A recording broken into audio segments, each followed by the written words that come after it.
Bien, amados, el día de hoy la palabra que el Señor tiene en este día está, como siempre, la primera palabra que leemos está en 1 Corintios capítulo 3, versos 10 al 13. Y dice: conforme a la gracia de Dios que me ha sido dada, yo como perito arquitecto puse el fundamento y otro edifica encima. Pero cada uno mire cómo sobreedifica, porque nadie puede poner otro fundamento que el que está puesto, el cual es Jesucristo. Y si sobre este fundamento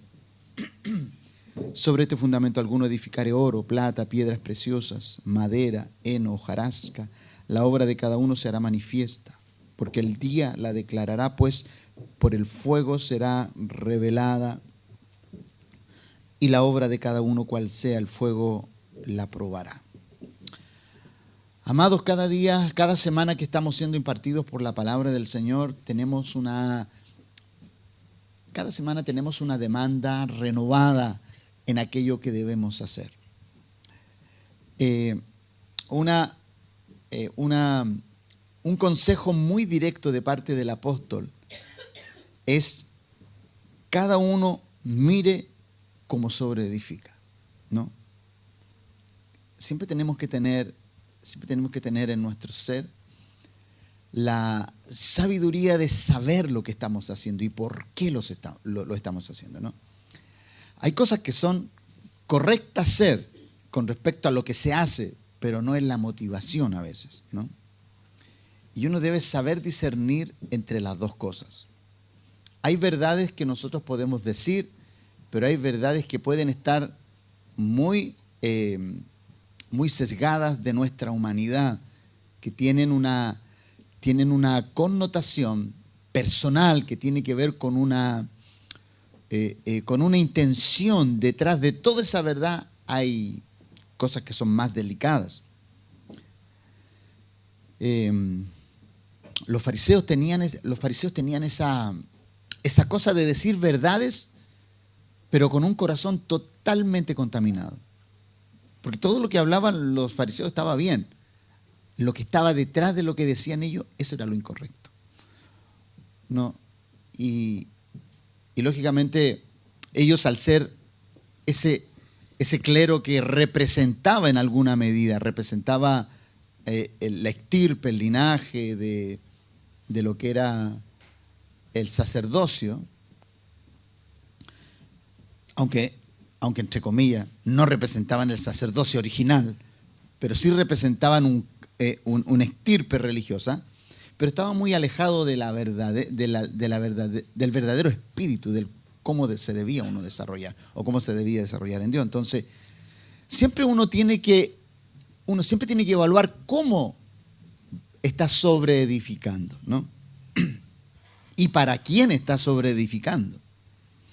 No, porque a veces uno puede estar sobreedificando, pero no está haciéndolo para honrar a Dios. Entonces, en todas esas cosas debemos ser muy finos. Debemos aprender a ser muy finos, en ser muy personas que somos muy rigurosas con nosotros mismos, ¿no? Usted sabe que a veces la rigurosidad nuestra está más dada hacia el que está al frente nuestro que el que está dentro de nosotros. Y eso es una conducta del ser humano que es normal. Por eso nosotros primero debemos ser rigurosos con nosotros mismos, para que después, cuando deseemos corregir a otro, lo hagamos en verdad objetivamente. Entonces, en esta mañana, hablando acerca de edificando el carácter del Hijo, vamos a tener la enseñanza en Tito capítulo 1, verso 5. Recuerde usted que cada semana estamos edificando sobre este fundamento. cómo estamos sobreedificando. Y hoy vamos a hablar corrigiendo lo deficiente o corrigiendo lo que aún no está preciso, lo que no está correcto, lo que no está exacto. Y el apóstol le exhorta a Tito y le dice, en Tito 1:5, él le dice, por esta causa te dejé en Creta, para que corrigieses lo deficiente. Y establecieses anciano en cada ciudad, así como yo te mandé. Corregir. Usted sabe que corregir no es fácil, sobre todo nosotros los padres, los que tenemos que constantemente corregir, los que tenemos hijos. Siempre estamos corrigiendo, siempre estamos enriqueciendo la vida de nuestros hijos, así como otros corrigen la nuestra. Siempre estamos corrigiendo y no es fácil corregir.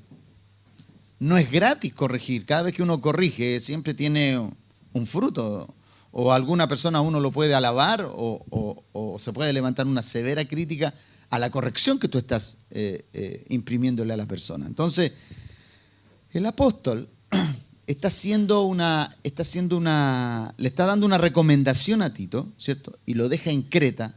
Recuerde, Creta que era una provincia de Grecia que estaba muy contaminada por el politeísmo. Entonces, la multiplicidad de dioses. Entonces, no era fácil para el credo cristiano enseñar en un lugar donde la multiplicidad de Dios era tan natural, era tan del diario vivir. Mientras más dioses descubrieran ellos, mejor para ellos.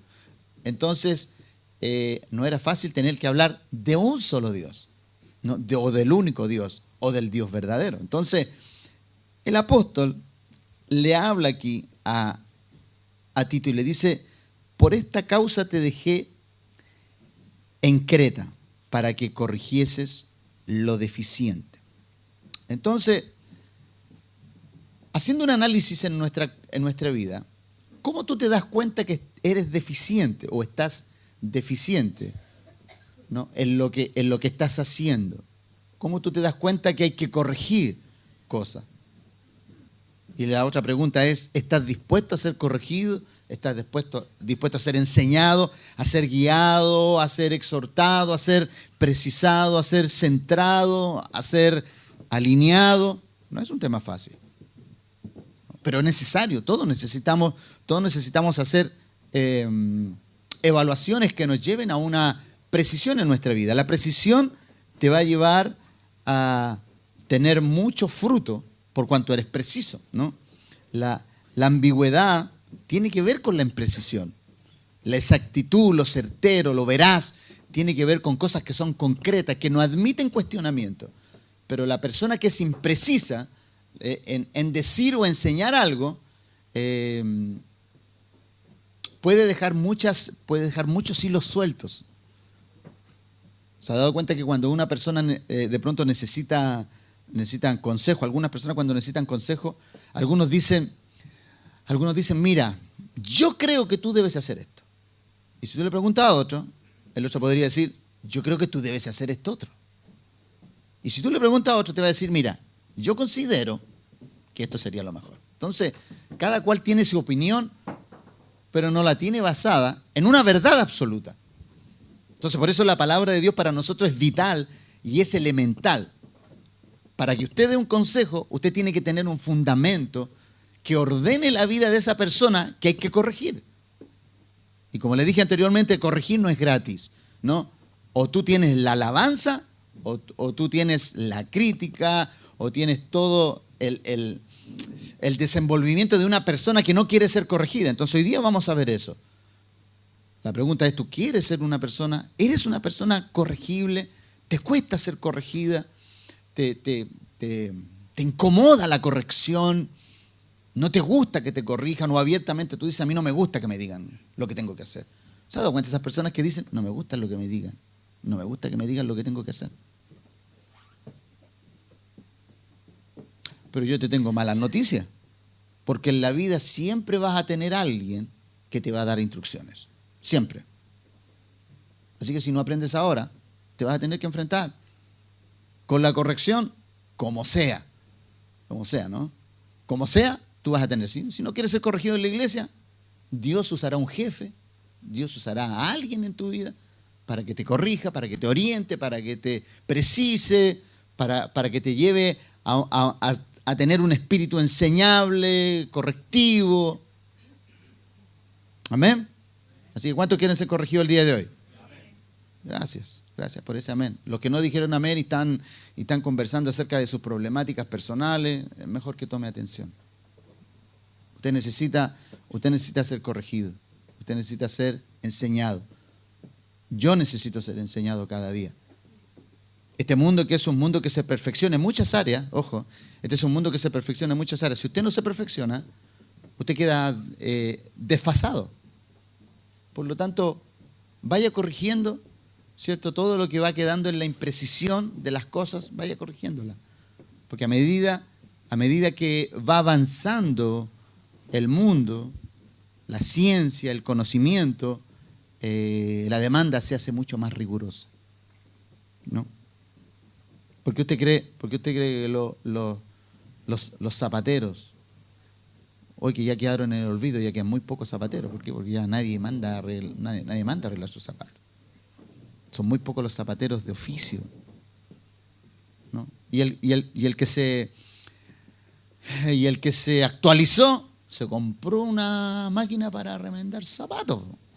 Claro, pues sí. Antes lo hacían con las manitos. Hace unos días atrás veía un reportaje de una persona, si no el único, uno de los pocos, pero creo que era el único, que hacía balones de 32 cascos, ¿no? Pelotas de fútbol, de 32 cascos así, y la persona lo hacía con sus manos. Bueno, yo conocí uno, la persona con la que yo me fui a Suiza, él cortaba todos los cascos, uno por uno, 32 cascos, y después los comenzaba a unir. Increíble cómo lo hacía. Cómo le daba una esfera perfecta. Bueno, él murió, partió a los brazos del Señor, porque también era hijo del Señor. Él era uno de los que yo conocía, de los que quedaban, que trabajaba en la famosa zapatería que estaba ahí frente a la Plaza Echaurren, una muy famosa que había ahí, que vendía balones de fútbol, no sé si te acuerdas, Fido. Un lugar donde tú entrabas y lo primero que veías, cantidad de balones de fútbol ahí. Y él trabajaba para esa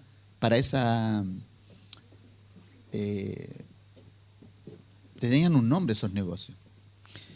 Y Talabartería era, ¿o no? Era Talabartería, claro, sí. Tenía la duda de si decir Talabartería o no, pero parece que era así. Y estaba ahí en la Plaza Echaurren, frente a la Plaza Echaurren. Entonces, el otro día había una persona que todavía sustentaba y ostentaba ese oficio. Y alguien le hizo un reportaje, y nomás le hicieron un reportaje de que era una de las únicas personas que todavía hacía balones a mano. Le llovieron las ofertas, por hermano. Así le llovieron las ofertas. Ahora, yo entiendo que las ofertas le llovieron por estar rescatando una historia que está, obviamente, pero ya el avance de todo ya dejó atrás a todos aquellos que no se perfeccionaron. Obviamente que quedaron atrás. No es que la persona se vaya a hacer rico haciendo pelotas, ¿no? O balones de fútbol. Seguramente la van a mandar a hacer para tener una ahí de las que en algún tiempo se hicieron a mano. Entonces, los que hemos aprendido a corregir muchas cosas, mire, yo como pastor, ¿qué he aprendido en la vida a corregir? He aprendido a corregir muchas cosas, que vamos a hablar en las siguientes enseñanzas, ¿no? Usted tiene que aprender a corregir muchas cosas. Cuando usted llega al Señor, tiene que aprender a corregir conceptos, vocabulario, forma de pensar, forma de actuar, forma de conducirse. Corregir en cómo usted sirve, cómo usted honra. La corrección tiene que implementarse en muchas áreas de la vida. En cómo usted cuando llega a un lugar se expresa. Mire, yo aprendí en Suiza yo aprendí algo que es muy determinante en una persona. Yo recuerdo que cuando los primeros días que yo estuve en Suiza, me acuerdo que donde estábamos, persona que llegaba saludaba y todos tenían que saludar. Y yo decía, oye, ¿todos se conocen? No, no se conocen. Lo que pasa es que aquí, en nuestro país, es una cultura saludar. Saludar cuando llega y despedirse. Y todos saludaban y nadie conversaba con esa persona, solamente la saludaban. Y esas son cosas que hay que corregir en nuestra vida. Mire, a mí, de que me ha costado, ¿sabe por qué? Porque cuando uno saluda en un lugar y a usted no lo saludan, ¿qué dice? No saludo más. Y aquí son todos unos mal educados. Pero no, usted tiene que transformar su vida. Si usted va a transformar a los demás en la medida que usted sea sustancioso, consistente, perseverante en los cambios que usted va haciendo. Entonces, cosas que son sencillas hacer, pero que son relevantes. Muchas personas desean, anhelan lugares de desarrollo prominente, pero usted tiene que ir corrigiendo cosas para que usted califique para esos lugares. Usted no va a calificar porque es bonito, ni porque tiene nombre, ni porque tiene un título, no, usted no califica por eso. Usted puede optar un trabajo, pero a los lugares honrosos solamente pueden optar personas que han corregido muchas cosas en su vida. Y la gente que está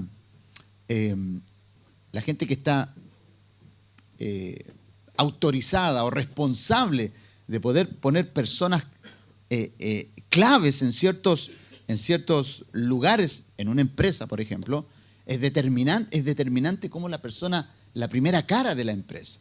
Yo recuerdo que en la empresa que yo trabajaba en Tricolor, había una chica, la secretaria, con la primera persona que uno se encontraba al entrar a Tricolor, una señorita que se llamaba, el apellido Flores, no me puedo acordar el nombre, y era una chica rubia, de ojos celeste, pero no eran azules, sino que eran celeste, casi calipso. Entonces, la persona cuando llegaba, la primera impresión que tenía era una cara muy bonita. Pero después de esa cara bonita tenía que haber una expresión, un vocabulario, una atención. Yo recuerdo que la primera vez que llegué a la entrevista a Tricolor, ella me recibió, ¿no? Se deshizo en atenciones. Necesito un café, espera unos 5 minutitos, el gerente se está demorando unos 2 minutos más, espera aquí. Una persona que no me dejó tranquilo mientras yo llegué ahí. Todavía yo ni calificaba, no sabía ni si calificaba para el puesto, pero la atención, la dedicación que esta chica me manifestó, me hizo ver que era una persona que estaba muy empoderada en lo que estaba haciendo. Entonces, todos nosotros, para ser llevados a lo mejor, necesitamos ser corregidos. En cualquier área que usted necesite desarrollar. Si usted quiere ser mejor, usted necesita corrección. Y mire que la palabra corregir, ¿cierto? Para ya entrar en el tema, cuando el apóstol dice, por esta causa te dejé en Creta para que corrigieses lo deficiente, no era que no se estaban haciendo las cosas, sino que habían situaciones que no se estaban dando en forma correcta. Habían cosas que no estaban precisas, habían cosas que no estaban en orden. Porque corregir, aquí se usa la palabra epidiorzo, tal como suena, epidiorzo, con 2 O al final. Epidiorzo significa enderezar. Mira lo que significa enderezar más. Corregir, entonces el apóstol está diciendo, mira, si lo están haciendo bien, a lo mejor. Mira, lo primero, hay personas que se molestan cuando te dicen, pastor, lo estás haciendo bien, pero lo puedes hacer mejor. Pastor, pero usted no se conforma con nada. No, no es que uno no se conforme con nada. Es que tú tienes que ser llevado a lo mejor, a lo más excelente, a lo que destaque quién tú eres en Dios. Si tiene que ver con eso. Y recuerde, cuando usted está sirviendo, está haciendo algo, usted no compite con nadie, compite con su propia forma de ver las cosas, ¿no? Usted sabe que hay personas que no les gusta servir con excelencia. No les gusta. Hay personas que definitivamente no les gusta nomás. Hay personas que no les gusta hacer nada dentro de la iglesia. ¿Y eso es así? O de pronto tú le puedes delegar algo y la persona puede decir, no puedo. Pero es mejor que la persona diga, en vez de decir, no puedo, sabe que no quiero. Eso es más honesto. Si usted no quiere servir, está bien. Pero no demande privilegios. No demande responsabilidades. No demande que Dios lo ponga en lugares donde usted tenga que representarlo. Porque Dios necesita 100% su dedicación. ¿O no? ¿Cuántos dicen amén a eso? Claro. ¿Usted cree que los apóstoles que sirvieron andaban sirviendo al amén de sus deseos? No. No, hermano, ellos lo dieron todo. Esos hombres y esas mujeres, hermano, los primeros que nos enseñaron a nosotros lo dieron todo. ¿Para qué? Para mostrar una excelencia en el servicio. ¿Y qué tenían que hacer ellos? Despojarse de su humanidad para poder servir con honra. Entonces, corregir es epidiorzo. Exacto, epidiorzo. Y significa enderezar más, arreglar adicionalmente. Mire, enderezar más, arreglar adicionalmente. Corregir, en última análisis. Entonces tiene la connotación de poner en orden. Esto es poner en orden. Aquí se usa, y el apóstol aquí, ¿cuál es el sentido que el apóstol está imprimiendo en esta enseñanza aquí, en el capítulo 1? Poner en orden. Y aquí se usa en el sentido de rectificar algo que era defectuoso. La comisión del apóstol Pablo a Tito, escuche bien esta frase porque esto es muy importante. La comisión a Tito de parte del apóstol Pablo es no añadir a lo que el mismo apóstol había hecho, edificado o instruido, sino a restaurar lo que había caído en desorden desde que el apóstol había trabajado en Creta, abandonó Creta y recibió noticia de que habían cosas que estaban desordenadas, que se volvieron imprecisas, que se volvieron muy livianas. Algunas personas que estaban en algunas funciones estaban muy imprecisos y relajados en esto. Entonces, ¿qué quería decir el apóstol? Vuelvan a su centro, pero corrijan sobre lo que yo enseñé. Desde ahí comienza a edificar, le dijo el apóstol. Por eso, corregir significaba arreglar adicionalmente. ¿Qué quería decir el apóstol? Así como yo logré hacer el trabajo y cuando yo me fui estaba haciéndose bien, llévalos a una perfección mayor a ellos. Por eso corregir significa llevar en sentido directo, significa enderezar más, arreglar adicionalmente, llevarlo a un nivel mayor. Corregir significa llévalo más preciso a su desenvolvimiento, ¿no? Mire, esto a veces nosotros lo podemos ver, se ha dado cuenta usted, hay personas que cantan muy bonito, pero de pronto cuando una persona que sabe tecnicismos musicales lo toma, esa persona después, o sea, si la persona que ya cantaba bonito, a la persona cuando la ordenan, le enseñan ejercicios de respiración y todo aquello, le sacan todo un potencial que aunque nadie lo veía, estaba dentro. Solamente que se necesitaba ¿qué? Potenciar, corregir algunas cosas. Mira, no hagas esto, no hagas aquí, no lo hagas así, no respires así, no lo hagas así. Tiene que ver con eso, ¿no?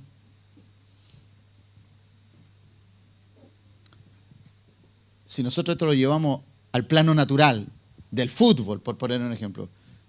Hace unos días atrás yo miraba una foto de Alexis Sánchez cuando se fue a jugar a Argentina. Dios mío, la carita que tenía ese niño parecía que lo habían sacado recién de una caleta, Dios mío. Y entendiendo de lo desordenado que él era y todo eso, ¿no? Que no era preocupado de su pelo, de nada, sino que él jugaba nomás. Pero ahora tú lo ves en la televisión, Dios mío, no tiene un pelo en desorden, o sea, todo cortadito, todo bien ordenadito. ¿Por qué? Porque todo lo que en él era destacado, lo tomó alguien y lo destacó más. Estoy hablando desde lo natural, desde su porte hasta lo físico. Usted ve la calidad y la potencia aeróbica que hoy tiene ese hombre. Obviamente le sacaron un bagaje que estaba ahí, pero necesitaba alguien que lo pudiera potenciar. Entonces, corregir en el fondo es como potenciar algo.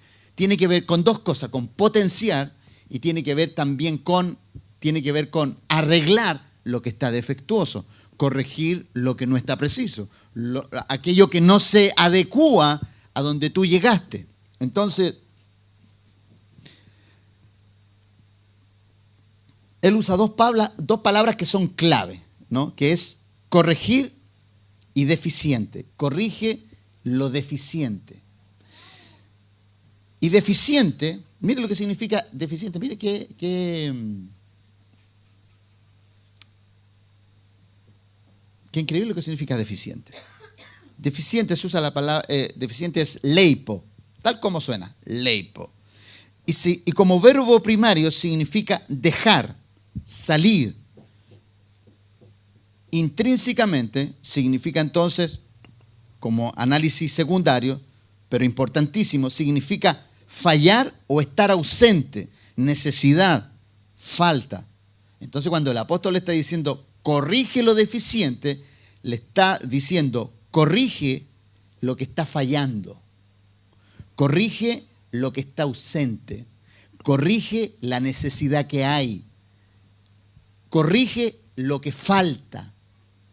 Pero cuando habla acerca de dejar salir, es porque para corregir se tiene que ver de que algo, por eso significa salir y dejar, es porque algo dejó de hacerse, algo salió del trabajo normal que la persona estaba haciendo, algo se dejó de hacer, algo salió, algo se dejó de desarrollar. Por eso el apóstol usa esta palabra deficiente, ¿no?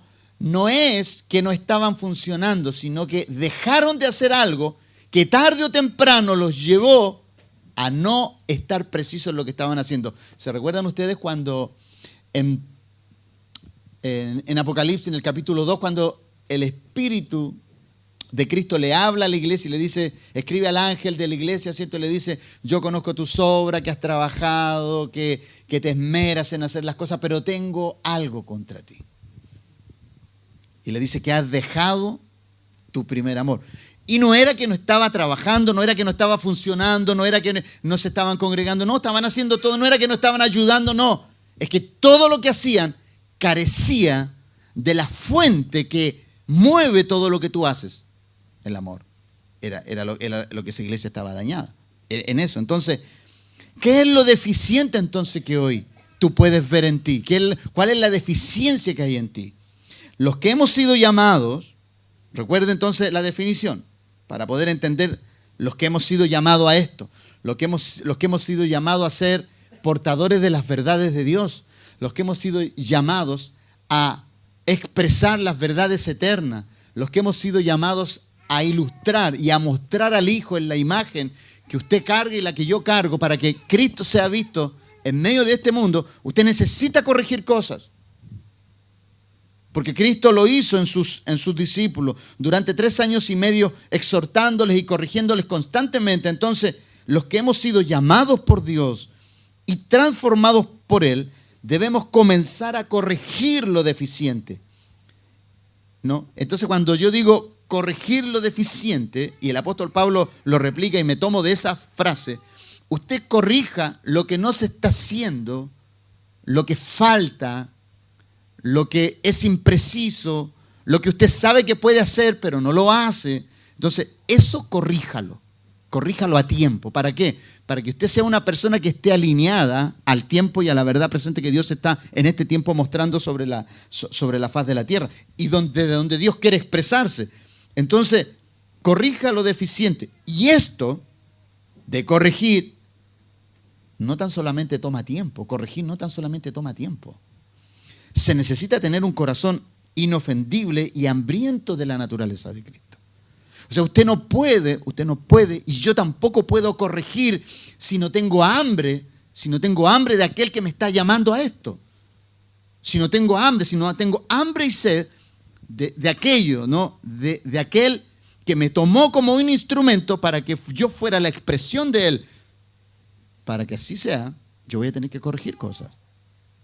Claro que sí.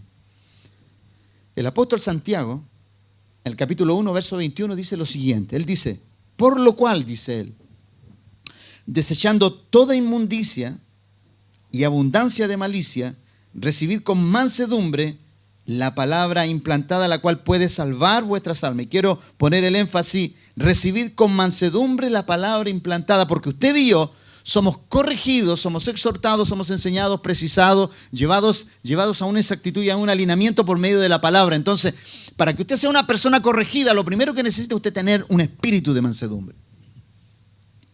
Usted necesita estar empoderado en aquello, ser una persona con mansedumbre. Que cuando se le exhorte, usted pueda asumir esa palabra, pueda asumirla, tomarla en su vida. El apóstol Santiago dice, ¿qué debemos hacer? Al tener mansedumbre, la palabra implantada, ¿cierto?, puede desechar inmundicia y abundancia de malicia. Los que sabemos de la vida y las costumbres de este sistema, entendemos que debemos ser despojados de las costumbres de nuestra naturaleza pasada, que está viciada, como dice el apóstol Pablo, ¿no? En Efesios capítulo 4, 22, él dice que hay una naturaleza que estaba viciada y nosotros hemos huido de ahí, nosotros hemos salido de ahí. La corrección necesita un corazón lleno de mansedumbre. Sin mansedumbre no podemos ser corregidos. Sin mansedumbre no podemos ser exhortados. Sin mansedumbre tú no puedes estar aplicado a la verdad presente. A la verdad presente que es Cristo hoy. ¿Por qué? Porque el determinar una enseñanza sobre tu vida, tú necesitas tener un corazón y una cualidad llena de mansedumbre dentro de ti por la necesidad que tú necesitas ver en ti. Entonces, ¿cómo yo sé que tengo un corazón lleno de mansedumbre? ¿No? Tú tienes que hacer una evaluación sencilla, que no necesita ni grande ni manifiesta revelación. ¿Cómo tú adoptas una palabra que tocó profundamente tu ser?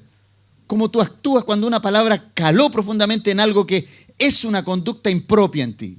¿Cómo caló esa palabra? ¿Cuál es tu conducta con respecto a aquello? ¿No? Tú después que asumes esa palabra que llegó a tu vida, tú después en la intimidad de tu casa, de tu hogar, cuando oras al Señor, dices, Señor, en verdad tu palabra el día de hoy me confrontó. Yo necesito ayuda en esto. ¿Cómo actúas con respecto? Y ojo, que Dios cuando está exhortando a través de nosotros los que enseñamos, el Espíritu de Dios está analizando tu corazón, cuál es la conducta de tu corazón. Si hay un corazón lleno de mansedumbre que está doblegado y que en verdad está hambriento, diciendo en su corazón, Señor, sígueme hablando. O podría haber otro corazón que dijera que el pastor pare de pegar palos, ¿no? Porque me está exhortando muy directamente. No sé, y usted sabe que la palabra no se trata de golpear.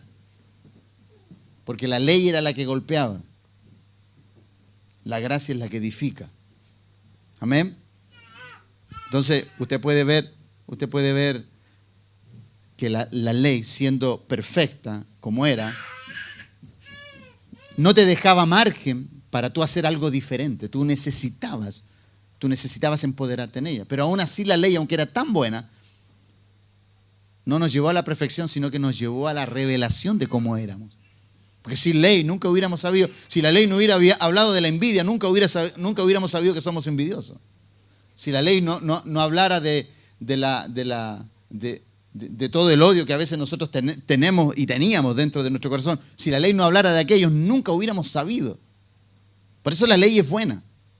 Si se usa, como dice el apóstol Pablo, si se usa legítimamente, la ley es buena.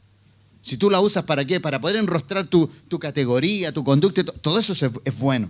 Entonces, el apóstol Pablo le recomienda en Efesios 4:22 y le dice en cuanto a la pasada manera de vivir, despojado del viejo hombre que está viciado conforme a los deseos engañosos. Mire, cuando a ti se te despoja de la vieja naturaleza, ahora tú tienes que comenzar a corregir tus conductas.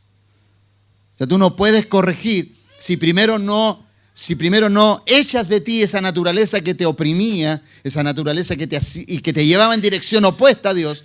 Si tú no corriges eso primero, no puedes entrar en lo otro. Entonces, la pasada manera de vivir de la cual habla el apóstol es algo que en todo momento, y escucha bien esto, la pasada manera de vivir es algo que en todo momento desea volver a tomar su lugar del cual fue despojado. Por eso la Biblia dice, despojaos. Claro, cuando a ti te despojan de lo que viviste toda la vida, lo primero que quiere esa naturaleza es volver a posicionarse en el mismo lugar. Entonces, el apóstol le dice que así como ha sido despojado de esa naturaleza, debemos mantener, ¿cierto?, una resistencia firme en contra de lo que quiere volver a posicionarse en nosotros. La vieja naturaleza mantiene una resistencia constante hacia la naturaleza que lo derrotó. Se debe ser muy virtuoso en la palabra para quebrantar estos ciclos interminables. Por eso el apóstol habla acerca de lo que está viciado, lo que le ha dado a nuestra vida una mala formación. Y lo dice en segunda de Timoteo, capítulo 2, verso 24-25. Vamos ahí, por favor. Segunda de Timoteo 2, capítulo 2, verso 24-25. Dice lo siguiente. Dice, porque el siervo del Señor, dice, no debe ser contencioso, sino amable para con todos, apto para enseñar, sufrido, y aquí está la frase, que con mansedumbre corrija a los que se oponen. Entonces, ¿cómo debemos corregir nosotros entonces? Esto es vital. La mansedumbre es vital. Dentro de la corrección, la mansedumbre es vital. Ahora, si usted me pregunta, amado, ¿cuánto cuesta esto? ¿Cuánto cuesta desarrollar mansedumbre para corregir una y otra vez a la misma persona en las mismas cosas? Hay que ver que se necesita mansedumbre, hermano. Entonces, el acto de corregir, ¿cierto?, tiene este ingrediente. El acto de corregir a veces no es valorado, sino que es resistido. Y cada persona debe ver el beneficio que se le otorga por medio de la enseñanza, que todo lo que se haga con precisión y excelencia le va a llevar a esos mismos lugares de excelencia. Entonces el apóstol le dice, el siervo tiene que ser sufrido, no tiene que ser contencioso, tiene que ser amable para con todos, tiene que ser apto, lleno de mansedumbre. ¿Para qué? Para que pueda corregir. Y usted sabe que nosotros los padres, lo que más nos cuesta es corregir con mansedumbre. ¿O no? Los que somos padres normalmente pegamos antes y pedimos disculpas después. Disculpa que te pegué fuerte, pero era necesario que te corrigiese. Entonces, cuesta eso. La mansedumbre no es algo que está ligada a nosotros. Nos cuesta la mansedumbre. Por eso el apóstol dice, con mansedumbre, corrija a los que se oponen. ¿Cuántos de nuestros hijos no se oponen a lo que nosotros les enseñamos? Y el apóstol le está diciendo aquí, ¿y para qué? Por si quizás Dios le conceda que se arrepientan para conocer la verdad. Mire, Cristo usó una temática muy excelente para con los fariseos, ¿no? Usted sabe cómo Cristo tuvo que aprender a lidiar con personas sarcásticas como los fariseos, como los saduceos, los escribas. Estas personas eran sarcásticas, eran personas hipócritas, eran personas solapadas, no eran personas fáciles de llevar. No eran personas fáciles de sobrellevar. Era crítico en la vida de cualquier persona. Pero Cristo lidió muy bien con eso. Cristo supo lidiar con ese sarcasmo, con esa arrogancia. Entonces el apóstol, entendiendo que el apóstol estaba llevado al mismo ejemplo de Cristo, él habla de que el siervo no puede ser contencioso. Porque hay algunos, y en este tiempo se ha visto mucho, hay personas que quieren contender por la fe, no entendiendo qué es la fe. La Biblia habla acerca de contender por la fe, sí, pero hay personas que defienden sin base, sin fundamento. El mayor fundamento para contender por la fe es tu testimonio. No lo que tú sabes. Cualquier persona puede comprarse el libro y aprender. Pero tener un testimonio, eso es otra cosa. Entonces, de pronto, cuando tú tienes gente que quiere contender por la fe, pero son idiotas, arrogantes, soberbios, iracundos, esa persona no tienes por qué escucharla. Tú ni yo tenemos por qué escucharla. Yo, de hecho, no conversaría con una persona. Yo no tengo por qué escuchar a una persona así. Si no tiene testimonio primero, no tiene por qué contender por algo que ni siquiera entiende. Entonces el apóstol, aquí lo primero que le imprime al que corrige, sea un hombre lleno de mansedumbre. para corregirse necesita ser un hombre lleno de mansedumbre. Mujer, para corregirse necesita ser una mujer llena de mansedumbre. Y esto no es un tema fácil. El apóstol Pablo usa corregir como uno de los ingredientes esenciales para la perfecta obra que debemos llevar a cabo. En 2 de Timoteo capítulo 3, versos 16 y 17, mire lo que dice el apóstol. El apóstol dice, toda la escritura, dice, es inspirada por Dios, útil para redarguir, para corregir, para instruir en justicia, a fin de que el hombre de Dios sea perfecto, enteramente preparado para toda buena obra. El apóstol habla de 4 ingredientes muy esenciales, entre los cuales uno de ellos es la corrección, el corregir. Toda la escritura es inspirada y útil, ¿cierto?, para enseñar, para corregir, para instruir. Entonces, toda corrección en tu vida tiene que estar avalado, sustentado, y tiene que tener la plataforma en la palabra. Cualquier corrección que venga de una opinión personal de alguien, escúchalo, pero no estás obligado a hacerlo. Pero lo que la palabra de Dios te imprime, ahí no te queda margen. No te queda movimiento alguno. Tú tienes que hacer lo que la palabra de Dios dice. Entonces, por tal razón nosotros debemos ser personas, en este ejemplo de corregir, nosotros debemos ser personas versadas en la palabra. Si tú eres una persona versada en la palabra y comienzas a dar consejos ¿cómo se dice? Al vuelo, ¿cierto? ¿Ah? Si tú das consejos al voleo, al vuelo, o lo que se te vino, o lo que se te ocurrió, tú vas a llevar a esa persona a la imprecisión. Por eso la corrección siempre tiene que tener el ingrediente de la palabra. Si no tiene el ingrediente de la palabra, la corrección, entonces tu consejo es infructífero, mi consejo es infructífero. Por eso los que estamos a los pies de la palabra debemos saber esto, que la palabra es la semilla. La palabra es la semilla del cielo, y escucha bien esto, la palabra de Dios es la semilla del cielo que va a hacer brotar en ti todo lo que el cielo tiene para erradicar todo lo que la naturaleza de la tierra engendró en ti. Recuerda que nosotros estamos cargados de una naturaleza terrenal. Pero el Dios nuestro, ¿qué fue lo que hizo? Hizo descender una naturaleza celestial llamada Jesucristo, la puso dentro de nosotros. Y toda su palabra, la que está siendo vertida, es esa semilla que tiene que traer esa nueva naturaleza. Pero sin corrección no va a ser posible. Por eso, cuando el apóstol dice toda escritura es inspirada por Dios y útil para enseñar, redarguir, para corregir, para instruir en justicia, a fin de que el hombre de Dios sea perfecto, enteramente preparado para toda buena obra. Tú, para poder llevar adelante algo perfecto en Dios, necesitas ser corregido. Uno de los ingredientes vitales es que tú seas una persona corregible, que seas una persona moldeable, que pueda modelar a Cristo en este tiempo. Y sin ese ingrediente no podemos avanzar. Entonces, no se puede corregir a aquel que no tiene a Dios como su autoridad y regla máxima de comportamiento. Porque un atributo divino no puede ser analizado desde lo carnal, sino desde lo espiritual. No se puede entender desde la naturaleza de Adán, sino desde la naturaleza de Cristo.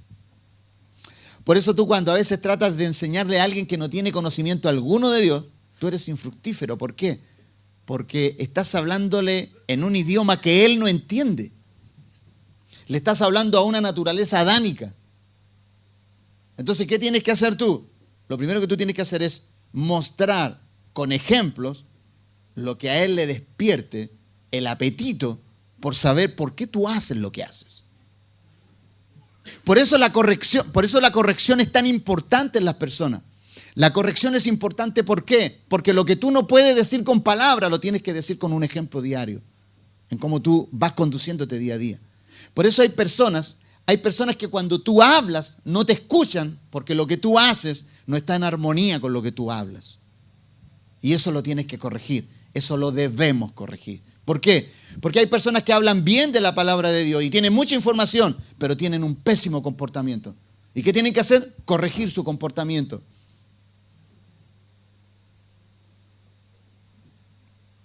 ¿Se acuerdan cuando el apóstol le decía a Timoteo, sé ejemplo en todo. ¿Por qué le decía sé ejemplo? Habla con tu ejemplo. Porque el ejemplo es el mejor mensaje, porque un ejemplo no puede ser confrontado, no puede ser resistido, porque es un ejemplo. Tú lo estás haciendo. Es algo que está en acción. Entonces el apóstol le dice, a fin de que el hombre de Dios sea perfecto, enteramente preparado para toda buena obra. Toda obra se ejecuta con hechos, no con palabras. Por eso el apóstol le pone dentro de los cuatro máximos ingredientes para tú llevar y portar un ejemplo perfecto. Uno de ellos es corregir. Porque la palabra de Dios es lo único que te puede corregir, lo único que te puede redarguir, es lo único que te puede enseñar. Es útil. Entonces cuando tú desestimas la palabra, o ejemplo, cuando una persona que tú quieres alcanzar desestima la palabra, no puede desestimar el ejemplo. Por ejemplo, valga la redundancia, si una persona no te puede escuchar, ¿cierto? No se puede negar a ver tu ejemplo. Pues no te puede obligar a no hacer lo que... La persona te puede decir, mira, no quiero que me hables de Dios. Ok, pero no te puede impedir actuar como actúas. ¿Me estás entendiendo el día de hoy? Entonces tú tienes que llevar a la corrección esas cosas. Tú tienes que ver cómo llevas a la maximización las cosas que tú estás haciendo para que las personas puedan ver un testimonio real y un ejemplo en ti. Si no te dejan hablar, al menos corrige. Si no te dejan corregir verbalmente, corrígelos con tu ejemplo. Entonces la corrección tiene estas connotaciones en nuestra vida. ¿Qué haces tú? ¿Qué haces tú cuando ves en un ambiente en el cual te desenvuelves? Cuando tú ves la trampa, cuando tú ves el robo, cuando tú ves la malversación, cuando tú ves los abusos. ¿Tú eres parte de ello? ¿O con tus hechos los reprendes? Porque verbalmente tú los puedes reprender, pero hay gente que no te va a dejar. Pero los hechos no te los pueden impedir. Por eso, amado, nosotros debemos saber que debemos corregir lo que está deficiente en nuestra vida. ¿Hay algo que está deficiente en ti? ¿Hay cosas que se están haciendo con deficiencia?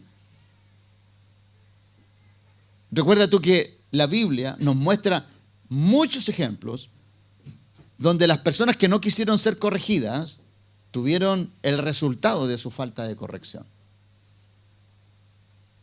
Proverbios, voy a leer algunos proverbios en base a esto. Entonces, textos emblemáticos de Proverbios nos detallan lo importante de la corrección y los frutos que le aporta al que los escucha y los practica. Ahora, yo estoy consciente que nuestros hijos, mire lo que sucede aquí, los que tenemos hijos, usted sabe que nuestros hijos no pueden evitar no escuchar nuestra corrección. El tema es que el hecho que escuchen no te garantiza que lo hagan. Ese es el problema. Pues tú puedes tomar horas enseñándoles, pero eso no va a garantizar que después que salgan de casa hagan lo que tú les dijiste que tenían que hacer. Pero esa es nuestra función como padres. No es lo que hace Dios con nosotros. No es lo que hace Dios, que Dios te corrige y te dice lo que debes hacer, pero nunca te va a detener en algo que depende de ti, hacer o no hacer. Por eso hay personas que quieren que Dios no tan solamente les exhorte, sino que también quiere que los estorben las cosas que van a hacer. Hay personas que saben que van a hacer algo que es incorrecto y oran y dicen, Señor, si esto es malo, por favor, impídelo. Deténme la mano, o no sé, o cualquier cosa de esa. Porque hay gente que lleva al extremo una palabra. Si esto está malo, Dios lo va a detener. No, si Dios te dijo que estaba en su palabra, si en tu palabra Él te dijo que algo era incorrecto, Él no va a venir del cielo, ya te lo dijo ya. Para que tú lo hagas, eso es otra cosa.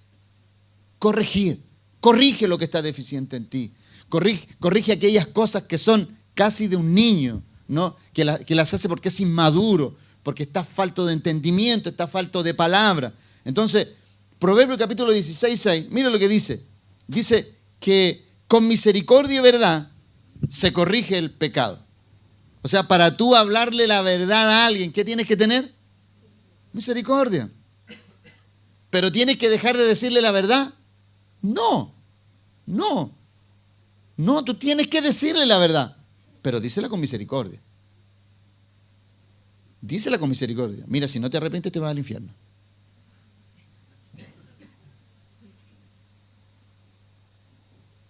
Podría ser esa la fórmula. Para alguien que ha obstinado. Quizás sí. Yo he conocido cantidad de testimonios de personas que llegaron al Señor porque se les reveló cómo iba a ser el infierno y lo único que hicieron fue escapar de él. No llegaron a los pies de Cristo porque lo amaban, sino que sabían que su destino final iba a ser horroroso. De que se encontraron con el amor de Dios después, eso es otra cosa. Claro que sí. Pero nosotros debemos ser personas que predicamos y exhortamos por el gran amor que Dios le tiene a la humanidad, independiente del castigo que hay para los que no quieran amarle. Eso no admite análisis, amado. Pero creo que el mejor mensaje es aquel que es hablado desde la plataforma del gran amor con el cual Dios nos amó. Claro que sí. ¿Cuántos de nosotros, incluyéndome a mí, me paraba en plaza y, Dios mío, declaraba sentencias sobre todos los que no... Y gente, nosotros veíamos como gente se arrodillaba y recibía al Señor en las plazas, hermano, porque entendían que se iban al infierno. Pero qué glorioso cuando tú conoces el amor de alguien. Entonces, ¿cómo corregimos nosotros? Por eso el predicador está exhortando aquí. ¿Recuerda lo que significaba? Vamos a volver a leer. ¿Qué significaba corregir? Arreglar adicionalmente algo, enderezarlo más, ¿no? Poner en orden, ¿no? Rectificar algo que se ha vuelto defectuoso. Entonces, ¿cuántas de las cosas que nosotros hacemos están incorrectas? Necesitan corrección, necesitan ser corregidas, ¿no? Con misericordia y verdad se corrige el pecado, y con el temor de Jehová los hombres se apartan del mal. Ok, tú corrige, di la verdad, pero la otra parte le toca a la persona. O sea, tú le puedes enrostrar una verdad y puedes tener misericordia, pero comienza a caminar con temor. Por eso el proverbio es muy excelente en eso. Entonces, Proverbios 9:8 dice, no reprendas al escarnecedor para que no te aborrezca. Corrige al sabio y te amará. ¿Usted sabe por qué a mí me gusta tanto ir a lugares donde yo aprendo? Porque yo sé que cuando hay personas que son más sabias que yo me enriquezco. Pues si usted me dice a mí, pastor, ¿usted se cree sabio? No, yo tengo sabiduría, la de Dios, si no es mía. Toda sabiduría que usted y yo ostentemos es de Dios, no es nuestra. Dios la dio. El mismo apóstol Santiago dice, si alguno está falto de sabiduría, ¿qué tiene que hacer? Demándela a Dios. ¿Qué fue lo que yo hice? Pedí sabiduría. ¿Y qué me dio Dios? Sabiduría. ¿Es ser arrogante decir que soy sabio? No. Ahora, de que hay gente más sabia y que yo me puedo sentar a sus pies para seguir enriqueciendo mi sabiduría, gloria al Señor por ello. La semana pasada, ¿a quién que tuvimos al apóstol Ben aquí? ¿Cuántos no fuimos edificados? Wow. Todos fuimos edificados. ¿Vamos a desestimar una palabra que enriquece nuestra vida, que enriquece nuestra sabiduría? No. Pero mire lo que dice Proverbio. Dice, no reprendas al escarnecedor. ¿Sabe usted que escarnecedor es una persona? El escarnecedor es una persona que agrede verbalmente. El escarnecedor es una persona abusiva verbalmente. Ese es el escarnecedor. Una persona que te dice palabrotas y te ofende y con sus palabras te azota. Ese es un escarnecedor. Por eso cuando nosotros le hablamos a algunas personas que se ríen de nosotros, no le hables. Esas personas que se burlan de ti, no les hables, no pierdas el tiempo. Por eso el proverbio dice, no reprendas al escarnecedor. Aquel que tiene un comportamiento hostil y que si tú le vas a decir algo se te tira encima con la volcanada de palabras ofensivas, no le digas nada, con el ejemplo háblale. Eso va a ser más potente. Al escarnecedor no le tienes que hablar, le tienes que ejemplificar. Entonces, Salomón es muy sabio en esto. Pero al sabio, ¿qué dice? Corrige al sabio. Y mira, ¿Cómo tú te das cuenta que una persona es sabia? Cuando tú te acercas y la corriges y esa persona te dice, gracias, no me había dado cuenta de eso. Qué bueno que me ayudaste. Pero el que te dice, el que se acerca, cuando tú vas y le dices, mira, hermano, esto no está bien. A lo mejor yo vi mal, pero tú hiciste esto y esto no es correcto. Y si de pronto esa persona te dice, ¿quién eres tú? ¿Quién eres tú para corregirme a mí? Ese es un escarnecedor. Un escarnecedor es aquel que te dice, ¿y quién eres tú para corregirme? ¿O quién eres tú para darme una orden? Entonces, cuando esa persona te dice eso, obviamente tú vas a guardar distancia. De ahí en más tú vas a guardar distancia, claro. Con el ejemplo, háblale. No dejes de hablarle, ojo, no dejes de hablarle. Háblale con el ejemplo. No lo abandones. Porque abandonarlo sería desastroso. ¿Por qué? Porque si tú lo abandonas, legitimarías lo que él piensa de ti. Por eso corregir no tiene que ver tan solamente con hablar, sino que tiene que ver con ejemplificar. Por eso el mismo apóstol, aquí le está hablando a Tito, pero a Timoteo le decía, sé ejemplo. Nadie tenga en poco tu juventud, cosas por el estilo. Entonces, en este ejercicio de cosas, obviamente,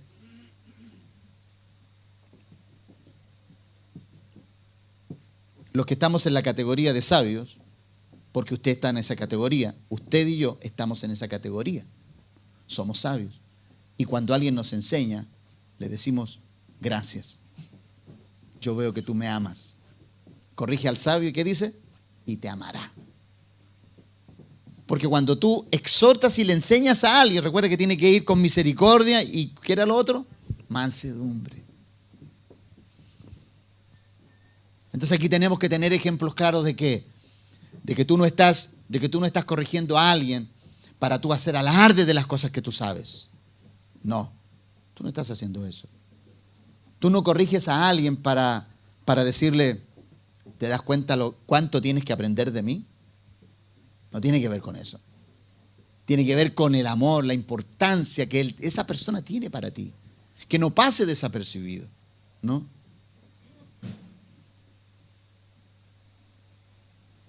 ¿Se recuerdan cuando José quiso corregir a sus hermanos y se acercó a su padre y le dice, papá, mis hermanos no están dando buen testimonio? Y la Biblia dice que José le daba a entender a su padre el comportamiento de sus hermanos. Y los hermanos le tuvieron más rabia todavía. ¿No? Porque él teniendo un muy buen comportamiento, ¿cierto? No lo asumieron como un ejemplo. Entonces, cuando tú tienes a alguien a tu lado, tú puedes hacer dos cosas. Lo que hicieron los hermanos de José, en vez de amar al que los corregía con su ejemplo, lo entregaron para matarlo. Porque hay personas que en vez de amar a las personas que los corrigen, los desacreditan. Un buen ejemplo siempre tiene que ser bien acreditado. Un buen ejemplo tiene que ser valorado. Las personas que te corrigen, como el apóstol Pablo, corregía a sus hijos. Así tienes que ser tú también. Así tengo que ser yo. Proverbio 9:8 dice, entonces no reprendas al escarnecedor para que no te aborrezca. Corrige al sabio y te amará. Y mire, Proverbio 13:18 dice, pobreza y vergüenza tendrá el que menosprecia el consejo, mas el que guarda la corrección recibirá honra. ¿Te das cuenta que la palabra avala y dice, si tú eres una persona que eres corregida y la guardas y la atesoras, vas a ser tarde o temprano, vas a ser honrado?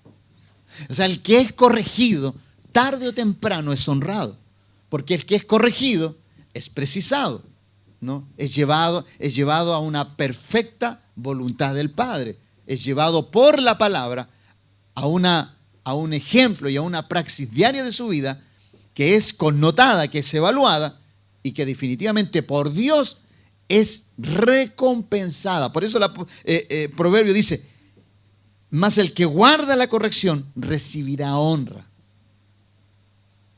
¿José guardó la corrección o no? Él fue sometido a una corrección atroz. ¿Y dónde llegó al final de su vida? A lugares prominentes. Entonces, amado, la corrección tiene grande galardón para los que nos hemos ejercitado en ella. La corrección le trajo a Saúl la destitución del reinado. A David le trajo la confirmación. ¿Qué fue lo que hizo Saúl cuando Samuel lo confrontó? Se justificó una y otra vez, una y otra vez. ¿Qué hizo David cuando Natán lo confrontó? El uno altivo y el otro humillado. Ahí tú ves, inmediatamente. Saúl, al no recibir la corrección, fue destituido. David, al recibir la corrección, fue confirmado. Porque cuando él se humilla, y mire la verbalización que hay aquí, cuando Natán le habla de la historia y le dice, hay un hombre que hizo esto, esto y esto otro, ¿no?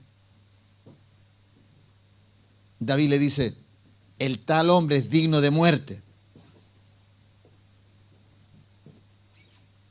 Y Natán le dice, bien has dicho, ese hombre eres tú. Entonces cuando él se da cuenta que es él, se humilla inmediatamente. Y al humillarse, Natán le dice, tu pecado ha sido remitido. Pero no le dice tu pecado ha sido remitido, sino hasta que se humilla. Porque recuerde esto, porque Dios siempre tiene ya la decisión hacia ti. Si te humillas, Él te exalta. Por eso cuando David se humilla, es remitido su pecado, es perdonado. Y cuando hablo de remitido y perdonado su pecado, no estoy hablando de la cosecha, porque lo que él cosechó con eso es otra cosa. Él fue redimido, él fue perdonado, pero fue confirmado en su reino. Porque eso pudo haberle costado el reino. Entonces ahí tú ves los dos personajes. El que se deja corregir, el que resiste la corrección y el que recibe la corrección. Para ir terminando en esta mañana, ¿en cuál de los dos lados estás tú? ¿Cómo estamos trabajando con la corrección en nuestra vida? ¿Eres una persona corregible? ¿Eres una persona dada a la corrección? ¿Valoras la corrección? ¿Valoras a tu hermano cuando te corrige, cuando te exhorta? Cuando él quiere enriquecer tu vida y quiere añadirle a la riqueza que ya tienes, ¿cierto? Añadirle más riqueza para que seas mucho más preciso. ¿Cómo estamos actuando con respecto a aquello? Recuerde que todos los días Dios nos va llevando todos los días de gloria en gloria, de gloria en gloria. Para que tú y yo podamos, en un mundo que necesita ejemplo, aprender a corregirles a ellos, aprendamos a corregir nuestras propias imprecisiones. Crezcamos en aquello. Y el mundo lo va a ver. Sin tener necesidad de que tú lo enseñes, el mundo lo va a ver. Si no, dime cuántas personas que a ti te conocieron en la otra vida y ahora te conocen acá, lo primero que te dicen cuando te encuentran contigo, te dicen, oye, ¿tú qué has cambiado? Lo que ellos están tratando de decir, ¿cuántas cosas han sido corregidas en ti? El mundo lo ve en nosotros, claro que sí que lo ve. Permanece en ello. Permanece, persevera en la corrección. Sustenta cada día tu vida en la palabra, porque la palabra es lo único que te puede corregir, porque es útil para corregir, para redarguir, para instruir en justicia. ¿Para qué? Para que el hombre sea preparado para toda buena obra. Si tú quieres ser una persona preparada para toda buena obra, debes ser corregido. Amén. Que el Dios de paz en esta mañana nos guarde y nos bendiga grandemente. Amén.